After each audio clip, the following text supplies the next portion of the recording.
최근 들어 시장에 대해서 긍정적인 시각이 많이 늘어나고 있습니다. 그렇지만 저항선의 저항도 만만치는 않은데요. 어떻게 시장을 봐야 될지 3인의 전략에서 알아보도록 하겠습니다. 오늘 이 시간에는 머니투데이 방송의 이양 전문위원과 하이투자증권의 이성호 부장 함께 하십니다. 두 분 안녕하십니까? 네, 안녕하세요. 시장 중심이 되는 키워드를 하나씩 알아보겠습니다. 먼저 5위부터 3위까지의 키워드를 화면을 통해서 확인해 보도록 하겠습니다. 오늘의 5위 키워드는 미 시티그룹 어닝 쇼크입니다. 시티그룹의 4분기 이익이 전년 동기에 비해 11% 감소하면서 예상치를 크게 밑돌았습니다. 웰스파거의 실적은 예상치를 소폭 웃돌았습니다. 4위 키워드는 풍력 테마주 강세입니다. 국무총리의 해상 풍력단지 건설 추진 발언 보도에 힘입어서 풍력주가 반등하고 있습니다. 관련 내용에 대해서 알아봅니다. 3위 키워드는 외국인 7일 연속 순매수입니다. 외국인이 7일 연속 순매수 기조를 이어가고 있습니다. 지속 가능성에 대해서 점검해봅니다. 세계 미래에너지회의에서 김황식 국무총리가 개막식에서 기조 발언을 통해서 이제 얘기를 했습니다. 우리나라의 그 대규모의 풍력 해상단지를 건설한다. 뭐 이런 보도가 나오면서 오늘 풍력주가 좀 강세인데요. 풍력주보다 이제 앞서서 최근 들어서 폴리시킬리콘 가격이 반등했다. 이런 재료에 힘입어서 태양광주도 좀 반등을 했고요. 태양광에 의해서 풍력주 좀 반등을 하고 있는 양상입니다. 그래서 대체 에너지주를 좀 살펴볼 필요가 있을 것 같고요. 근데 큰 흐름을 살펴보면은 이번 주 들어서 중소형주 쪽에서 대형주 쪽으로 좀 무게 중심이 좀 옮겨간 모습인데요. 이런 현상, 이성호 부장께서는 글쎄요, 대체 에너지주 어떻게 보시고 지금 그 중소형주 중에서 그 대형주 쪽으로 좀 옮겨가는 이런 흐름에 대해서도 같이 말씀해 주십시오. 예, 일단 김황식 총리가 한 얘기는 오늘 새삼스럽게 부각이 되고 있는데 월요일 날 16일 날 한 얘기입니다. 풍력주가 일단 오르고 있는데 특별히 오르는 이유를 찾지를 못하다 보니까 이런 것들이 다시 재탕이 되는 그런 상황입니다.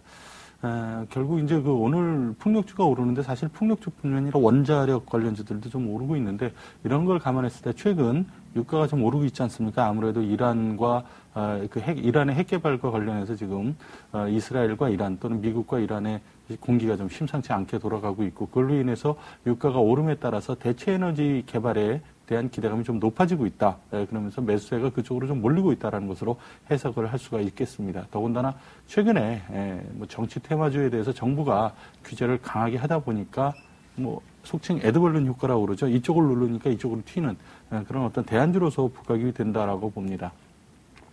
일단 이란 리스크가 현실화된다면은 유가는 상당히 좀 많이 올라가 있죠. 일각에서는 $150 또는 $200까지도 급등할 거다라는 그런 얘기들도 나오고 있는데 실제로 호르무즈 해협이 봉쇄가 된다면은 유가는 그야말로 어디까지 갈지 지금 아무도 전망을 할 수가 없는데 그렇기 때문에 대체 에너지주들은 그런 점에서 이제 어떤 모멘텀적인 측면에서 좀 긍정적이다.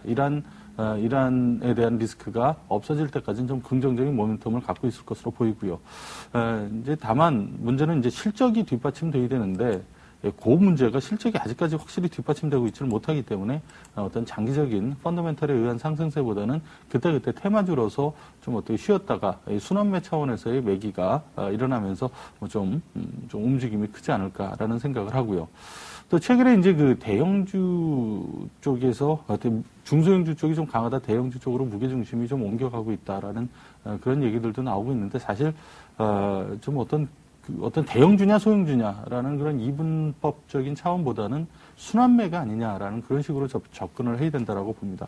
어저께 같은 경우는 대형주가 상당히 강했지만 오늘은 또 반대로 대형주보다 중형주보다 소형주가 좀 강한 그런 모습을 보이고 있기 때문에 그거는 그때그때 상황에 따라서 좀 다르고 다만 앞으로는 이제 좀 왔다 갔다 하는 즉 원사이드하게 대형주만 좋거나 또는 중소형주만 좋거나 그런 상황은 좀 발생하지 않을 걸로 생각이 됩니다.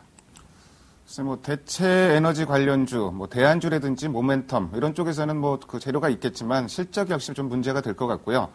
중소형주와 대형주 역시 이분법적인 구분보다는 아직까지는 순환매적인 시각으로 접근해라 이런 말씀을 하셨습니다. 최근 수급 특징이 외국인의 선물 매매에 의해서 시장 방향성이 굉장히 좌우가 됐었는데 오늘은 사뭇 좀 다른 양상입니다. 외국인 선물회 쪽에서 비교적 큰 규모를 매도를 하고 있는데 오늘 코스피 약보합권이지만 큰 영향을 받지 않고 있는 것 같고요. 일단 뭐 현물 쪽에서 7일째 순매수, 이 정도면은 추세적으로 순매수 기조를 보인다 이렇게 좀 얘기를 해도 될 것 같은데 뭐 지속될지 이 부분이 상당히 관심이 많은 것 같습니다. 이학년 의원께서 외국인 매매, 순매수세 지속될 수 있을지 이런 부분 가능성 좀 말씀해 주시고요. 그 국내 기관 수급도 좀 체크해 주십시오. 네, 외국인이 지금 7일 연속 사고 있습니다. 제가 이렇게 오래 사는 건 정말 모처럼 보는데요. 기본적으로 지금 사는 사람들은, 외국인들은 미국과의 커플링 쪽을 염두에 둔다라고 저는, 좀 판단을 하고 있습니다. 작년 한 해 동안에요, 우리나라 주시장에서 그 외국인이 전체 판돈이 거의 뭐 10조입니다. 9조 6천억 정도를 팔았는데요. 다시 만약 들어온다 그러면 정말 시장을 다시 한번 주도할 수 있는 그런 역할이 기대되겠죠. 물론 외국인이 작년에도 뭐 미국계는 샀다고 하지만은요, 정말 얼마나 살지 이런 건 알 수는 없습니다. 많은요, 분명히 상대적으로 외국인의 힘은 커질 수밖에 없다고 보고 있습니다. 왜냐하면 상대적으로 작년 하반기 이후 그 어려운 시장에서 적극적으로 시장을 뒷받침했던 것은 결국은 연기금이었는데요. 연기금은 지금 우리나라 지금 PR이 8배 때도 사고 8배 이하 7.5배, 뭐 6배 떨어졌을 때 계속 샀는데요. 지금 우리 시장에서 TR 기준을 보면 MSCI 대충 기준을 보면은요, 9.5배에서 9.6배 정도까지 올라와 있기 때문에요. 연기금이 지금 무조건 우리 시장이 저평가라고 사기에는 쉽지 않을 구간이라고 생각을 하고 있습니다. 반면 투시는 적극적으로 돈이 들어와야지 사는데요. 최근에 8월 이후에 뚜렷한 경험 보면, 물론 그 이전에는 약간 상황이 달랐는데요. 이렇게 급락 장세를 겪으면서 6, 7개월 겪으면서 뚜렷한 것은 지수대가 1700, 1800 내지는 1830 정도까지는 적극적으로 펀드에 자금이 들어오지만 1900을 넘었던 시기가 서너 차례 시도가 됐었는데요. 여지없이 그 당시에는 돈이 들어오지 않고 오히려 좀 빠져나가는 모습을 보여줬습니다. 그렇기 때문에 이번에도 1900에서 2000포인트 이 사이가 그 적극적으로 펀드에 자금이 들어오리라고는 100% 확신하기 쉽지 않죠. 그만큼 지금 국내 기관은 연기금이건 투시니까 쉽지 않다고 생각을 하고 있습니다. 그렇다고 본다 그러면 이들이 좀 상대적으로 좀 소극적이라면 많건 적건 간에 외국인의 힘은 커질 수밖에 없는 그런 구간의 특성도 갖고 있다라고 말씀드리고 싶네요. 역시 뭐 수급상의 킥팩터는 뭐 외국인일 수밖에 없을 것 같고요. 1900 이상에서 국내 기관의 좀 그 매수 주도를 기대하기 어렵다 이런 말씀도 해주셨는데, 글쎄 뭐 그 작년에 9조 6천억을 팔았다고 말씀하시니까 글쎄 올해는 외국인들이 좀 주식 시장을 좀 적극적으로 좀 매수하기를, 그리고 그런 흐름도 최근에 나타나고 있기 때문에 아직까지 흐름은 나쁘진 않은 흐름인 것 같습니다. 다음으로 오늘의 2위 키워드를 화면을 통해서 확인해 보도록 하겠습니다. 오늘의 2위 키워드는 소외주 중심 업종별 순환매입니다. 이번 주 들어서 나타나고 있는 현상이 순환매, 그중에서도 소외주 중심으로 순환매가 나타나고 있습니다. 대표적인 게 이제 증권이고요. 건설, 조선, 운송업종도 이제 거기 따라붙는 양상이고, 그래서 소외주 중심으로 전반적으로 매기가 많이 돌고 있는 모습입니다. 그래서 이성호 부장께서 아까 이제 순환매 말씀하셨는데, 이런 순환매 양상, 소외주 중심으로 나타나는 순환매 양상, 앞으로도 좀 지속될 거로 보시는지요? 어제도 그렇습니다만 오늘도 그런 현상이 나오고 있는데, 상대적으로 그동안 좀 소외가 됐던 은행, 증권, 건설, 그리고 화학주, 항공, 그리고 조선업종 같은 것들이 좀 강하고, 반면에 IT라든가 자동차 쪽은 좀 약한 모습을 보이고 있습니다. 지금 어제 오늘 장을 주도로 했던 종목들이 특별히 업황이 좋아진다라거나 또는 어떤 모멘텀이 있어서 오르는 건 아닙니다. 이렇게 생각하시면 될 것 같아요. 이제 유럽발 위기가 어느 정도 좀 잠잠해지지 않았습니까? 그러다 보니까 주식은 뭘 좀 사야 될 것 같고, 그런데 주식을 뭘 살까 하고 고민을 했는데 이게 또 위로 올라가는 것도 지금 펀더멘탈 때문에 한계가 있단 말이죠. 그러다 보니까 많이 오른 주식보다는 좀 덜 오른 주식, 바닥권에서 좀 기고 있는 주식들을 좀 사봐야 되지 않을까라는 그런 생각을 하게 되는데, 그래서 IT라든가 자동차 같은 쪽 말고 그동안 3중바닥, 4중바닥을 겪으면서 굉장히 못 오른 주식들에 대한 매기가 어저께부터 좀 쏠리고 있다. 그런 것들이 좀 점차 확산이 되고 있다라는 식으로 해석이 가능합니다. 또 대부분 이런 주식들이 실적이 그다지 좋지는 않지만은 자산 가치로 봤을 때 PBR이 1배 이하로 굉장히 낮은 가격이기 때문에 밸류에이션 매력도 상당히 있다라고 보기 때문에 그런 쪽에 기관 매수가 집중이 되면서 이런 종목들이 좀 올라갈 수 있는 룸이 있고 그런 것들이 좀 상승을 한 것으로 생각을 하시면 될 것 같습니다. 이번 지금 시장이 좀 반등이 나오고 있는데 삼각형의 어떤 수렴 꼭지점으로 가다가 이제 위로 방향을 잡지 않았습니까? 그러면서 그동안에 못 올랐던 주식들, 소위 말해서 이제 소외주의 반란이라고 얘기할 수 있는데 그런 주식들이 좀 더 주도를 하면서 시장은 여기서 조금 더 위로 올라갈 수 있는 여력은 있다라고 생각을 합니다. 그렇지만 참 워낙 위기가 좀 닫혀져 있기 때문에 여기서 지금 사셨을 때 한 5% 정도 이상 나오기도 상당히 어려운 그런 좀 답답한 장인데 그래서 철저하게 좀 많이 떨어진 종목들을 위주로 좀 많이 떨어져서 바닥을 기고 있는 그런 종목들 위주로 앞으로도 좀 공략을 하시는 게 낫다라고 생각을 합니다. 그렇다면은 이런 순환매가 앞으로 좀 계속된다고 하더라도 매매에서 대처하기는 좀 쉽지는 않을 거로 보이네요. 대부분 일반 투자자 우리 시청자분들이 좀 이 기대 수익률이 좀 높기 때문에 사실 4% 5% 먹자고 이익 나자고 들어가서 혹시 또 이게 되면 되는데 또 안 되고 거기서 못 팔고 또 떨어지면 금세 본전이 되고 또 마이너스가 될 수 있는 확률도 높기 때문에 상당히 좀 기대 수익률에 못 미치는 그런 장이 앞으로 좀 계속될 수밖에 없습니다. 그렇기 때문에 만약에 들어가시더라도 좀 조정을 우리가 추격 매수는 일단 안 하시는 게 좋고요. 지금 시장에서 각광을 받고 있는 것이라도 조정을 받을 때 일부 들어가서 좀 짧게 끊어서 치는 단타를 하는 그런 쪽으로 대응을 하셔야 이 장에서 그렇게 약간의나마 좀 수익을 낼 수 있고 장 자체가 워낙 그러다 보니까 크게 수익 나기는 굉장히 어려운 장이거든요. 그 점을 좀 감안을 하셔야 될 것 같습니다. 어찌 보면 제한적인 여건이 이런 순환매, 소외주 중심의 순환매를 만들고 있는 것 같기도 한데요. 그래서 오늘은 약간 양상이 틀리지만 어제까지 쌍끌이 매수세가 나왔었습니다. 근데 이런 양상에서는 대개 이제 주도주 얘기가 좀 나올 법도 한데 주도주 전혀 지금 부각 조짐이 나타나지 않고 있는데요. 이학년 의원께서 왜 이런 현상이 나타나고 있는지도 말씀해 주시고요. 전체적인 주도주 부각 가능성 역시 삼성전자하고 자동차주 여러 번 강조를 하셨었는데 주도주 부각된다면 그쪽으로 봐야 될까요? 네, 시장 여전히 냉정히 보는 것이 좋겠죠. 시장에 대한 판단은 이렇게 보고 있습니다. 주저도 좋고, 그동안 소외주 됐던 것이 반등하는 거, 반가운 일이죠. 주식은 정말 다 올라갔으면 하는 생각, 저 자신도 갖고 있는데요. 정말 가능성은 모르겠습니다. 시장이 정말 많이들 얘기하는 박스권이다. 위에 상단이 1900에서 1950선에 걸쳐서 다시 밀려난다. 그러면 당연스럽게 은행주, 증권주, 건설주 그동안 많이 쉬었던 것들 이런 것들 조금씩 사보는 거 아니겠습니까? 왜냐하면 다른 것들이 이미 고점에 가 있는 것들이 많기 때문에 걱정이 앞서는 거죠. 지금 대부분의 개인 투자도 그렇고요. 국내 기관 투자도 마찬가지죠.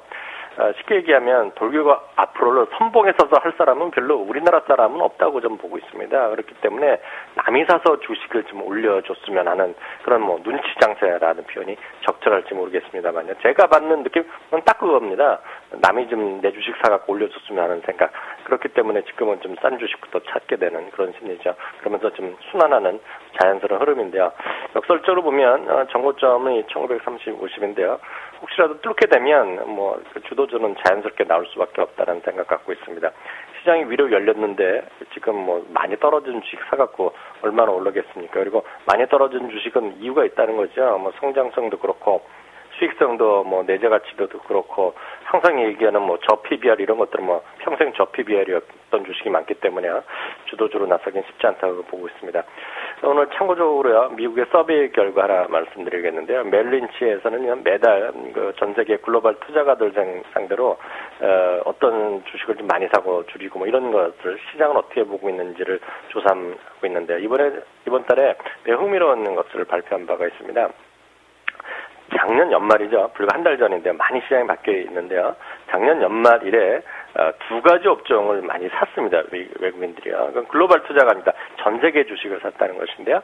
IT 주식을 많이 샀습니다. IT 주식이 작년 대비 한 31% 정도 좋게 보았는데 지금 37%까지 탑픽으로 보는 사람들이 많이 있습니다.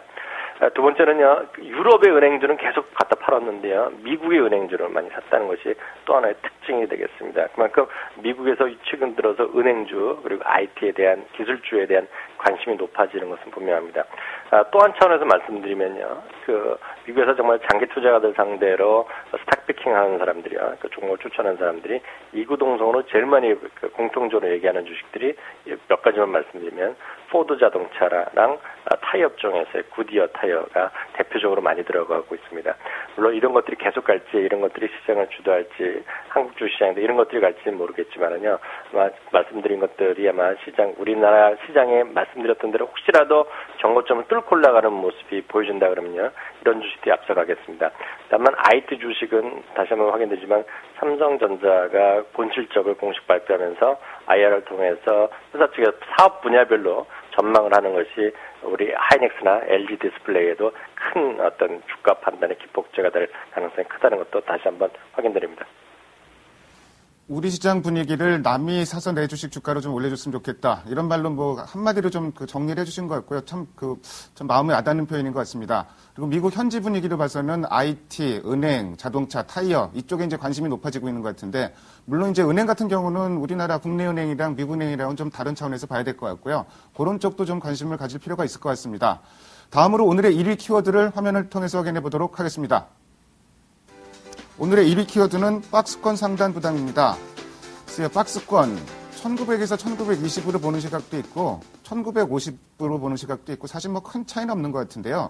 여전히 지금 이 지수대 1900에 대해서는 좀 부담을 많이 느끼고 있는 것 같습니다. 이성호 부장께 좀 여쭤보겠습니다. 그래서 뭐 박스권 돌파하기 위해서는 좀 어떤 모멘텀이 필요할지 그런 부분 좀 말씀해 주십시오. 어제에 이어서 오늘도 홍석우 지식경제부 장관이 1월에 무역 수지가 적자로 24개월 만에 적자를 기록할 가능성이 매우 높다라는 얘기를 했습니다. 이게 이제 수출이 줄어들어서 그렇다라는 얘기인데요. 수출이 줄어든다는 것은 그만큼 상당히 어려운 것이고 무역 수지가 적자를 보인다는 것은 그만큼 국내 돈이 나간다는 것이기 때문에 주식시장이 올라가기에 굉장히 어려운 여건이라고 볼 수가 있습니다. 이런 상황이기 때문에 기업 실적의 추정치도 지금 떨어지고 있고 현대차하고 삼성전자를 제외한다면 기업 실적 1분기, 작년 4분기 더 어려운 그런 상황이 되겠죠. 이런 상황에서 박스권을 상향 돌파하고 전고점을 향해서 간다라고 생각하기는 굉장히 어렵다라고 생각을 합니다. 물론 유럽 위기가 진정 기미를 보이고 있고요. 또 지금 저금리 상황이 유례없는 저금리 상황이 굉장히 길게 이어지고 있기 때문에 시중에 돈은 굉장히 많습니다만은 그렇기 때문에 하방이 제한될 뿐이지 그게 위로 끌어올릴 수 있는 힘은 좀 모자르다라고 볼 수가 있습니다. 따라서 당분간 좀 넓게 보면 1750에서 1950 박스권을 유지를 할 것이다라고 보고요. 유럽의 위기, 그러니까 이 국채 위기가 좀 어느 정도 진정이 된다면은 아랫단은 1750에서 한 1800까지 올라올 수 있겠지만은 어쨌든 지금 현재로 봤을 때 1950을 강하게 돌파를 하기는 어렵다. 실제적으로 이걸 돌파를 하더라도 그 위에 한 70 정도에서 또 걸리는 선이 있기 때문에 1950 정도면은 일단 주식을 좀 매도를 해서 현금을 확보하는 그런 전략을 취하시는 게 낫다. 주식 비중 축소로 대응하시는 게 낫다라고 생각을 합니다. 사실 노무라에서도 우리나라 1분기 성장률 마이너스까지 전망을 하고 좀 이런 양상인데 펀더멘탈은 여러 가지가 좀 많이 훼손되어 있는 건 사실입니다. 사실 그래서 그런 면으로 좀 기대하고 있는 거는 글로벌 모멘텀인데요. 그래서 미국 쪽에 대해서도 여전히 기대감은 높은 것 같습니다. 어제 이제 미국에서 중요한 지표 하나가 발표됐는데 뉴욕 제조업 지수입니다. 근데 이제 이게 중요한 게 1월 지표입니다. 그래서 예상보다 굉장히 호전됐는데 작년에 12월까지 지표가 좋아지면서 1월부터는 좀 나빠지지 않을까 이런 우려감이 있었는데 이런 우려감을 좀 어느 정도 불식시켜줬다는 좀 평가를 할 수가 있을 것 같고요. 이런 얘기 좀 이학년 의원께 좀 여쭤보겠습니다. 뉴욕 제조업 지수, 이런 걸로 인해서 분위기가 조금 전환이 된 걸로 보시는지, 그리고 이제 또 한 가지는 은행주 실적이 예상보다 나쁘게 나오고 있는데요. 이런 부분 영향은 없는지, 전반적인 전략도 같이 말씀해 주십시오. 네, 미국에서 이제 뉴욕 스테이트 지수, 엠파이어 스테이트 지수 말씀드렸는데, 이거 역설적으로 또 한 가지 비슷한 얘기 한번 해드릴까 합니다. 아까 마찬가지 메릴린치에서 서베이한 것인데요. 이건 글로벌 투자가들입니다. 글로벌 펀드 매니저들 서로서 직접 서베이하는 것인데요. 작년 연말만 하더라도요. 글로벌 경기가 안 좋아진다고 얘기하는, 즉 보수적으로 봤던 사람들이 전 세계 투자가 27%였습니다. 근데 그 수치가요. 지금 한 달 만에 딱 3%로 훅 떨어졌습니다. 자기네가 메릴린치에서 여태까지 조사한 것 중에 이렇게 드라마틱하게 한 달 만에 의견이 바뀌는 게 처음 봤다고 합니다. 이것은 물론 주식하는 사람들이 정말 한쪽으로 심리가 쏠리는 그런 것도 있겠죠. 다음 달에 완전히 다시 27%가 될지 이건 아무도 모르는 일인데요. 그런 것들이 제조업이라든가 이런 것들의 미국의 경기를 지금 피부로 느끼는 사람들의 펀드 매니저들의 얘기라는 것을 한번 이해하시면 좋을 것 같습니다. 유럽의 은행주에 대한 질문하셨는데요. 유럽은행의 부진에 따른 상대적 수혜가 미국의 은행주를 보는 가장 큰 투자 포인트 중에 하나입니다. 물론 실적도 좋아진다고도 얘기를 하지만 실적보다는 다시 말씀드리지만 유럽의 자금이 한국으로 돌아온다. 바로 이것이 가장 큰 요인이다라는 생각을 갖고 있습니다. 상대적 수혜라는 것이죠. 투자가들은 여전히 유럽을 팔고 미국을 사고 있다는 것을 여러분들 주목하셔야 될 것 같습니다. 다음은 시장 얘기하셨는데요. 저도 이성호 부장의 의견과 거의 100% 동의합니다. 시장이 완벽하게 뚫고 올라가기에는 시장이 만만하진 않습니다. 왜냐하면 작년에 7월 달에 2200 넘어서 좋다고 그랬지만 그 당시에는 워낙 기대 수익이 높았습니다. PR 값만 보면 그 당시에 오더라도 PR이 10배까지 보는 사람이 있었습니다. 2200이 10배에 불과하다는 증권사가 대형 증권사에도 몇 개 있었기 때문에 그들의 입장에서 보면 과거를 하면서 지수 목표치가 지금은 아무것도 먼 요원한 얘기지만 2400, 2600까지 간다는 얘기입니다. 근데 그동안 경기가 안 좋아지고요. 기업 수익이 많이 예상치가 내려가다 보니까요. 지금 그 당시 2200이 지금은 제가 봤을 때는 2000 정도면 딱 목에 걸리는 수치가 나올 겁니다. 그만큼 이익이 구조가 많이 안 좋아진 것을 본다 그러면 1900을 넘어가면서부터는 그런 것들에 대한 펀더멘탈로 보면 시장이 마음껏 올라갈 수 있는 시장은 그렇게 쉬운 것만은 분명히 아니라고 저도 보고 있습니다. 그렇기 때문에 더더욱 중요한 것은 미국의 경기가 중요하고요. 미국에서 어떤 비즈니스, 어떤 산업이 잘 팔리고 있는 것이 중요하죠.